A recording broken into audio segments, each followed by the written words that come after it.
Hi everyone. So welcome to our next and final talk. I'm happy to welcome Marc, you, CTO at Bene Bono, and you going to tell us about something about basically optimizing your picking structure, your picking process. Exactly. Yeah, and this is then I would like to hand over to you and yeah, tell us a bit about what you do with sensors and stuff. Thank you very much. Hello everyone. So I'm Marc, I'm Bene Bono's CTO. I'm super happy to be here today to talk to you about our new production line and explain a little bit the challenges we face when designing and deploying that new system. And I'll start with a very simple question. How much time do you guys spend weekly on grocery shopping? And the answer to that question is roughly 60 to 90 minutes just to fill your baskets on average, depending on the European countries. And unfortunately, we have much less time to fulfill your order at the warehouse. And we have to prepare an order roughly every 10 seconds at the warehouse. And this number is has to go down quite a lot in the next few months because our volume of orders is going up thanks to that. And so we have a lot of improvements to do to our own current production system. But let me give you a little bit of context about Bene Bono. So Bene Bono it's a French established company, and our mission is to save good products from waste. And by good products, I mean fruits and vegetables, which are the main products, are the main products we sell. We started with them. And then after a year and a half, we started selling grocery products. And now we also have hygiene and housekeeping products and also pet food. And all these products that we sell are saved from waste because they wouldn't have been sold in regular shops for many different reasons. For example, concerning fruits and vegetables, you see the misshapen carrot here. Yeah, most of our fruit and vegetables are sold on Bene Bono because they have the wrong caliber or wrong shape or wrong color, or you name it. But they are perfectly good products. And same goes with grocery and other kind of products we save. They have some silly weird reason so that they cannot be sold in regular shops. So we buy them directly from producers and sell them through a subscription plan to our customers. So we sell directly to the consumers in France and Spain. So we launched 3 years ago. We are present in 6 major French cities and 5 major Spanish cities. We have over 20,000 customers. And we prepare more than 10,000 weekly orders in our largest warehouse, which is Morel and near Paris. And that number is supposed to double in the next few months, the number of orders we prepare in our largest warehouse. And that's why we have to adapt our production system. So that's our current, let's say, the old production system that we had before the current project. So it's a very basic one, but quite efficient. I mean, there's no digital tool at all. Basically, you have all the customers orders on the conveyor belt here. All the fruits and vegetables are just behind on the orange shelves. And here you've got a sheet of paper. There you've got to close it. That's the sheet of paper that indicates what's going to be put in the baskets. That's the order content. And I took an example of the highest complexity that we may have with the current system. So customer has some potato, carrots, didn't want cucumber, so they remove this one, replaced by sweet potatoes, and you have 2 kinds of grocery products, pasta and honey.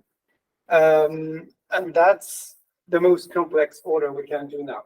You can replace one fruit or one vegetable, and that's it. More customization would be too complex with that system because the employees have to read the paper during the order preparation.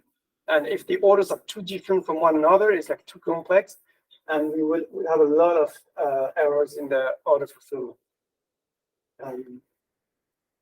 So we have two new constraints that will put pressure on that system. The first one is we have like higher volumes. We have a lot of like new customers that we gain every week. So we'll have a few more 1,000 orders per week in that warehouse before the end of the year. And we also have a new offer that we would like to launch, that we will launch in October. Actually, we launched today the offer for the employees. So that's really the launch of that project. And it's going to be like public for the like regular customers starting in 2 weeks. And that's what we call the full customization. That means we're going to shift from a system when you have a selection of fruits and vegetables, which are almost the same for everyone, to a system where you can like, completely customize your order based on the product we will have bought for that specific week. That means on Thursday, you're going to have a notification. These are the products that are available like for you to order. You'll have like 2 to 3 days, 3 days actually, to customize your order. And then we prepare the order starting on the Monday and ship to customers. But that means when we will have launched that offer, every order is going to be different. And we cannot rely on the current production system to fulfill all the orders. The new requirements on the system are a higher productivity because we have to go from like 10,000 orders per week to probably the double in that warehouse only. We have to have a data traceability of which product we sell to each customers, because with higher volumes, we have like several producers for only apples, for example, or only carrots. We have to know with what carrots did you have in your orders for like traceability reason. And we have to have a system which is like less error prone to cope with the complexity of the orders. So the design principles that we had for that project is the system shouldn't be paper-based, so that the employees don't have to like read the order to read a sheet of paper to prepare the order. The system shouldn't require any training because we have a lot of like new employees coming every week, and that should be like able to prepare an order like immediately or after a few minutes of training, but not more than that. And the system should adapt itself to a changing list of fruits and vegetables. We sell different fruits and vegetables every day, and we have to reconfigure the production line probably every day also. And also, we should be able to deploy that production line in new warehouses without huge capex costs. And that means we have to be like very careful in the choice of technology that we're going to deploy. So we had three principles for the tech choices we made. The first one is we didn't want any vendor lock because we wanted to be able to adapt the system completely to the way we prepare orders or to the offer we make to our customers or our warehouse strategy or you name it. So we wanted to be like super capable of adapt the system and change it. We wanted to have like a super reliable system because we are talking about production and all incidents are like super expensive, but you could stop the production line. So we're gonna like favor boring tech to compare to fancy tech. And the last principle is we also wanted to maximize the use of the skills we already have in the tech team and not having to learn like new languages or new technologies or new platforms. So that means less tech, better than more tech, and try to keep our tech stack as rational as possible. So that being said, if you look at the classic architecture of a production line in a factory or in a warehouse, usually you have like industrial sensors which communicate with an automation system using an industrial bus. For example, Modbus, which is one of the most well-known. The automation system is like usually proprietary. And then the automation system displays informations on screens, web screens, using also some kind of proprietary protocol. And this system communicates with either an ERP or e-commerce platform to be linked with your business. And for example, Oops, what? Sorry, I click on stop. Yep. Yeah. So some example of a production line is that this one, that's a pick-to-light system, pretty common in the e-commerce companies, for example. But this has a lot of proprietary hardware and a lot of proprietary systems, not specifically what we wanted. So we thought about how we could get rid of the proprietary part of that architecture. And the thing is, so industrial sensors, there's no way you can avoid them. You need reliability. You need to have, for example, high frequency scanning. So you need to have like super reliable systems. So there's no way you can avoid that.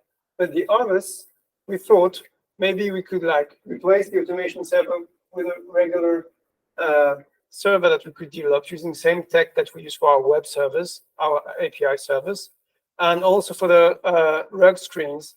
We thought we could replace them with consumer tablets and develop like a human interface on the tablets using classical mobile tech.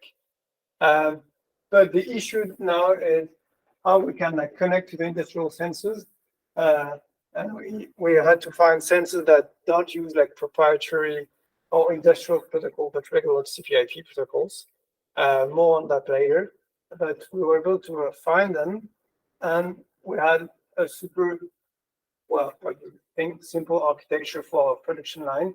Basically, we use an engine which is based in Golang, which is our backend technology that we use for our e-commerce platform. The same developers who can work on our e-commerce platform or at the warehouse on our production line engine. That engine connects so to the e-commerce platform and another server that we made to configure that production line. So all are based on the same technology. That's Golang and SQL, and that's it. And the applications we developed on the production line is using React.js. That's the same tech that we use on our consumer app. And we also have that, so you have those industrial barcode regions. So that's the complete setup that we've made. You've got the conveyor belt that you've seen sooner. That's exactly the same, it hasn't changed. We added some sensors that you can see in green. You still have the orange shelf with the fruit and vegetables on the top. You've got tablets that indicates what product you should put in each order. And it was like, looks pretty easy. But let's show it in live. Less slides and more videos. So that's the first, that's the beginning of the production line.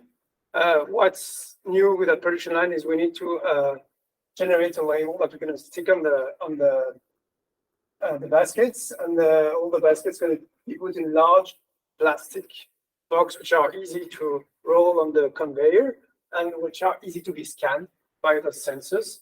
So first thing is we're going to put the box on the table, print the label, and that's going to be the start of the journey of that box. So we put here up, it's scanned, and you have like automatically the label that got out.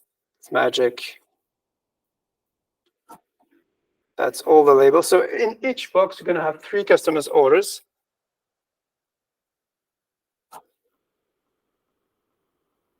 And then that's real work when we are on the production line. So you've got it goes. So you slide the box here and you see it changes immediately on the screen on top. We're going to do it again. And you've seen all the red lights here. That's all the sensors that we put on the production line. So that's the production line at work. And that's what's displayed on the screen. That's a basic React app that we deployed. And it's what's nice with that approach is it's super easy to change the UX and deploy it remotely.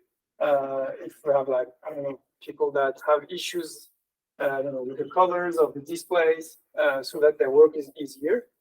So here you've got the 3 orders which are in the bag, in the box, sorry. Here, for example, this order, we've got 4 different fruits and vegetables which are possible. So each employee can manage 4 different foods on vegetables. And these are the places on the shelves in front of him. So that means here, for that order, I have to have 4 bags on the left bottom shelves, two bags on the right bottom shelves, and 2 on the top shelf, and nothing from the fourth. It's super easy. I mean, you could already come to our house and pick up orders. You know how it works. That was the aim, and the color corresponds to the quantity. For example, the cauliflowers, it's red because it's double. There are 2 pieces. The walnuts, they come in like 2 bags together. Here we've got the double, so it's red. So really, it's super easy to know what you should put in each order. And that's the employee screen. And that's just to show you what's going to happen under the hood. So on the left, you're going to have an employee screen, which is on the second station of the production line, not the first one. The second, just to show you. And here you've got the dashboard, which is displayed in the warehouse, shows what's happening on the production line.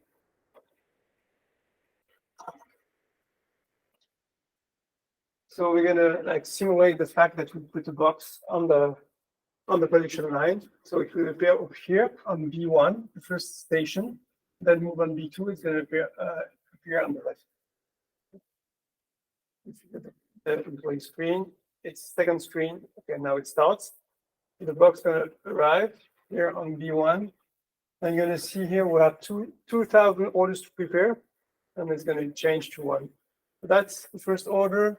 We've got the 3 order numbers and the content here. And we move to B2. That's the employee screen for the second stage. And then another box, and there it goes. That's the life of the production line. So you can see remotely what's happening on the production line. It's a very nice tool to manage also remotely what's happening, what goes in the warehouse. This is done in React also. Super easy to change and to redeploy.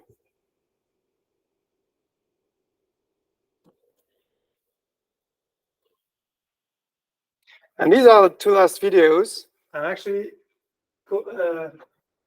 colleagues of mine sent me those videos just like an hour ago, because today is the day when we launched that production line, actually. So it's a really D-Day for Bene Bono, and I'm not here.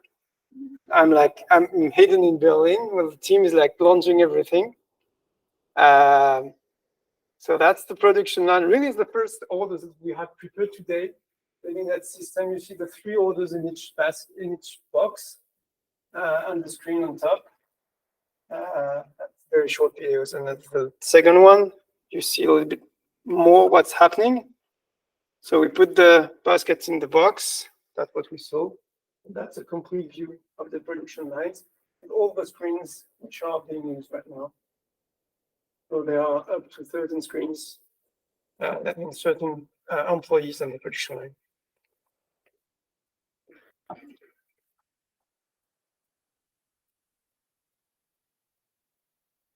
So what challenge did we face, and what lessons did we learn during that journey?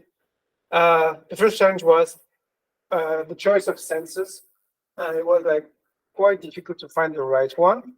So the criteria were like industrial performance. That means high-res barcode scanning and a high frequency. That system is like super reliable, and that you have like instant change when you put the box on the sensor.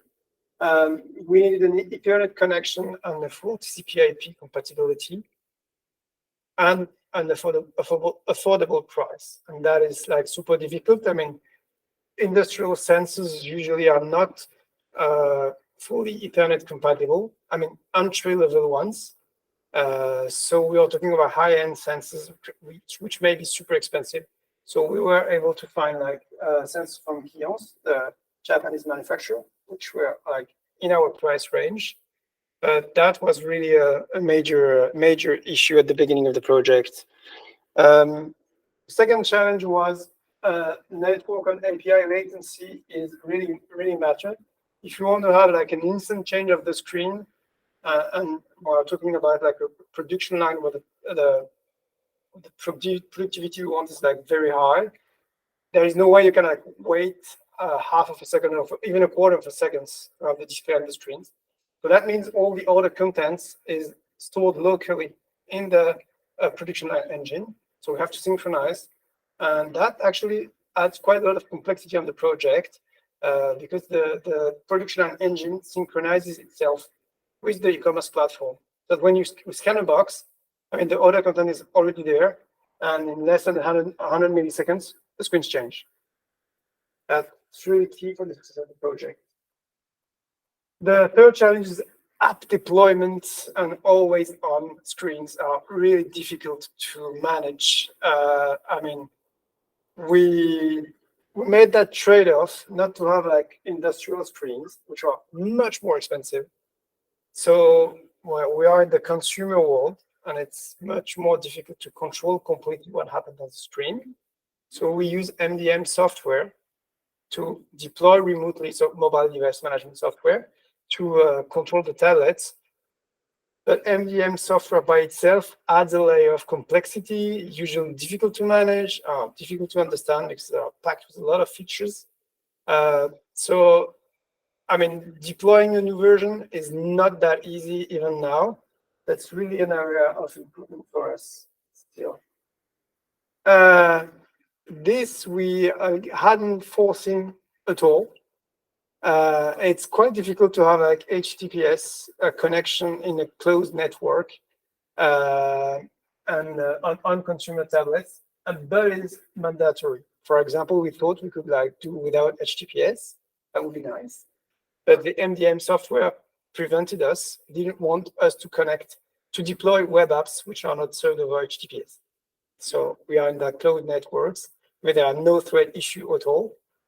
But we had to deploy HTTPS, but then when you're in that closed network, how do you validate certificates and stuff? A little bit of engineering there, and with lots of few days, I can say, to solve that. That we hadn't foreseen, really. How long does it take you to make the HTTPS?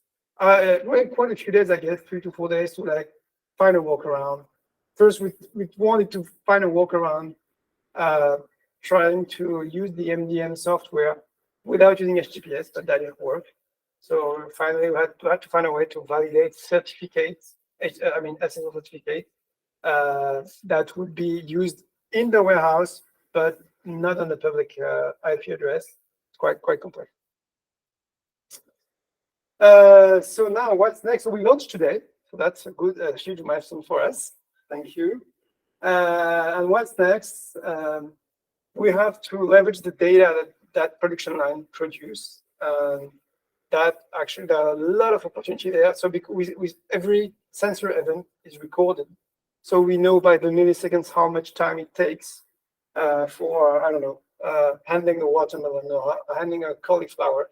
And that would help us a lot to calculate the margin that we have on a specific order and to help the purchasing team in their choices of fruits and vegetables, because we know the associated costs while preparing the order. And also we have a lot of improvements still in the space of reliability. So we should be able to replace a sensor or tablet in less than 5 minutes without the intervention of someone from my team. We're not there yet at all. So yeah, a lot of work to do there, like producing writing processes, having spare parts, pre-configured, this kind of stuff. We're not there yet. Deploy seamlessly a new version of the app, as I said, it's quite complex to have to deploy that version, and you have to understand that these screens are always on. So the app has to replace itself. You shouldn't like relaunch it. It has to be like completely seamless. Once again, it's not done, and you have to add a lot of monitoring on the systems everywhere to be able to prevent and detect failures before they happen. But that's the next step. And I guess that's all I had to say for today. I got the last video. That's another warehouse in Madrid that we deployed also. And it's a different system. It doesn't use the big plastic boxes, but it's a system which one order at a time in a card box. And that's it for the presentation. If you have any question.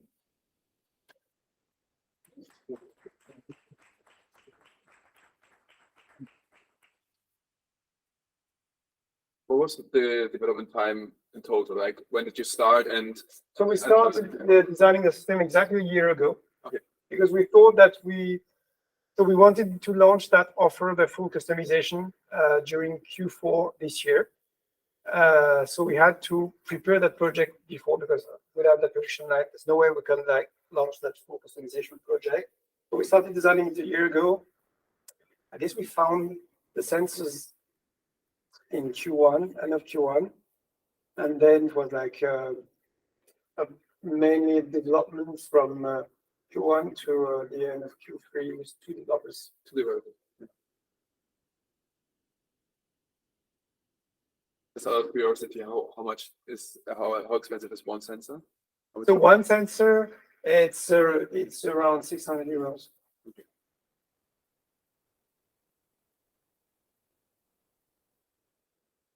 But then the wiring also was proprietary. Yeah, there's a lot of electrical work. I mean, when you enter that world of industrial stuff, it's like, I mean, all the sensors are, you need to have to provide 24 volts current. So it's like super specific.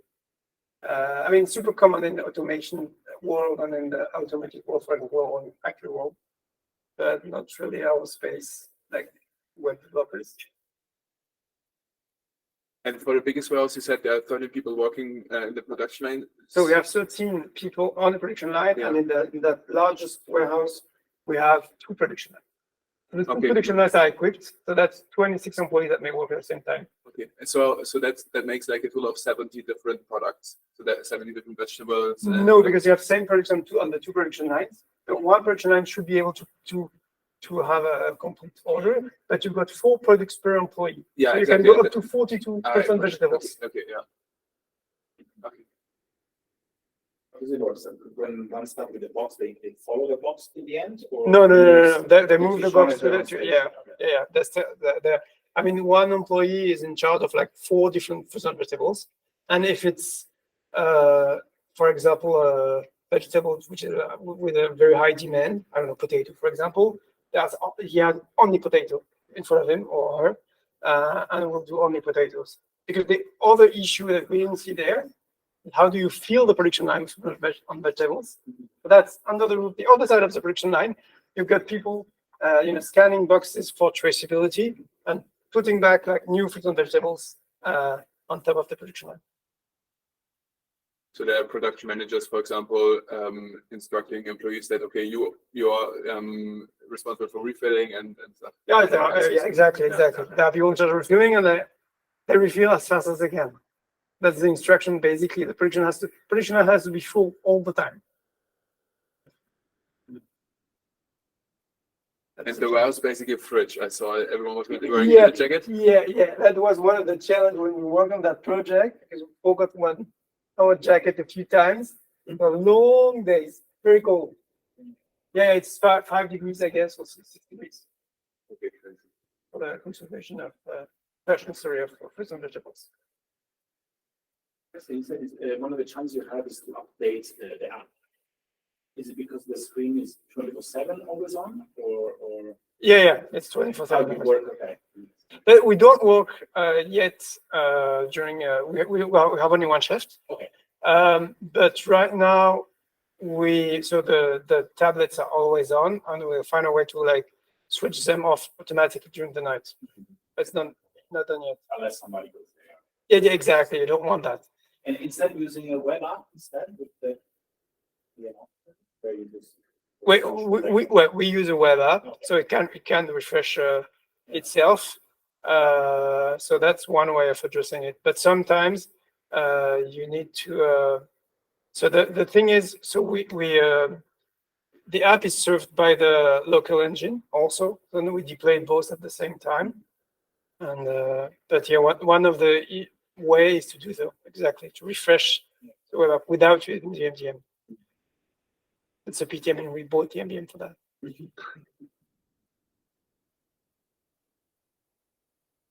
Okay. There's one curiosity. Why there are 3 on board?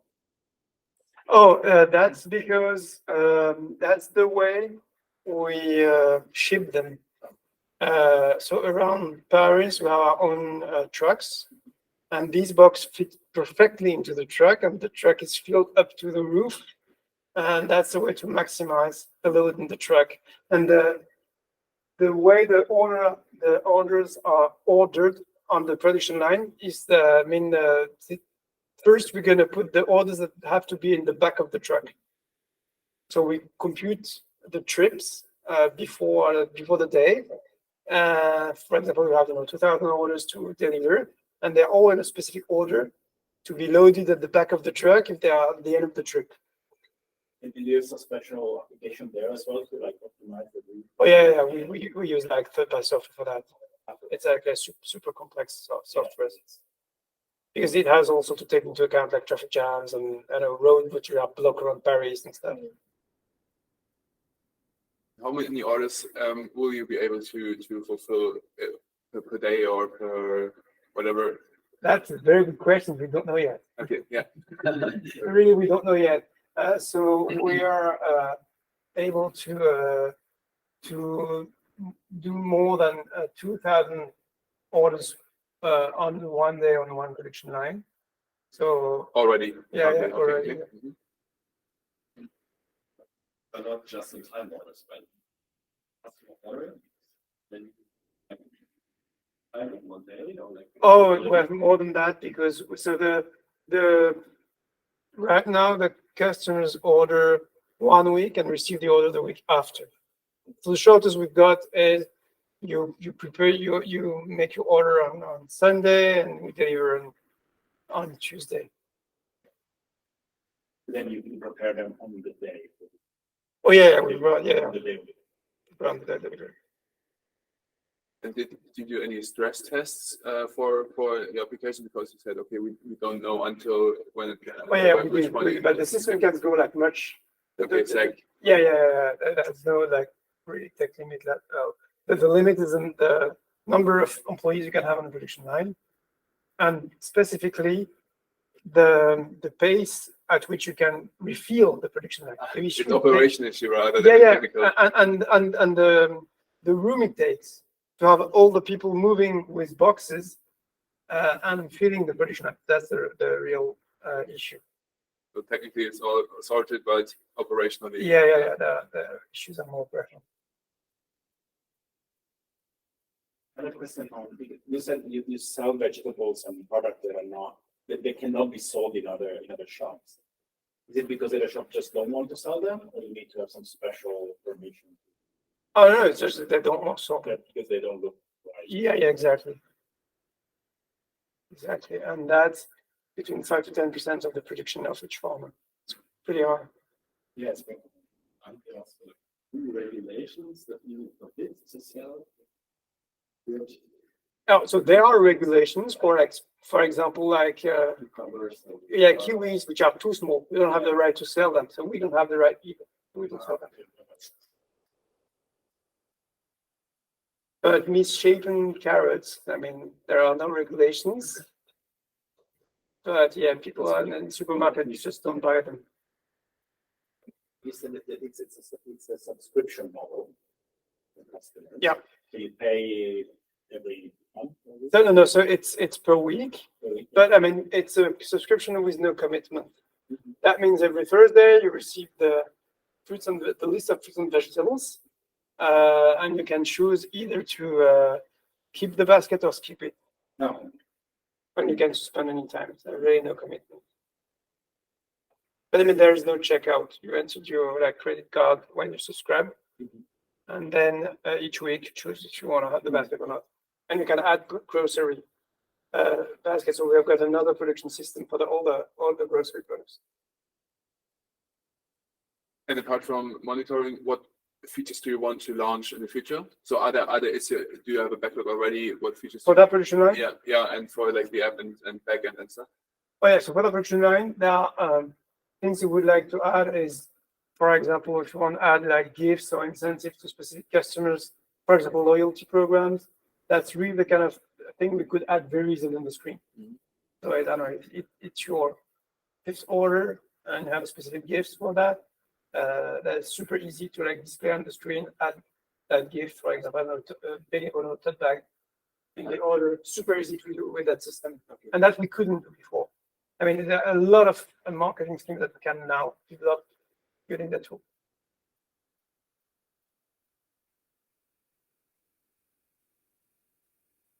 Okay, cool. Thank you very much.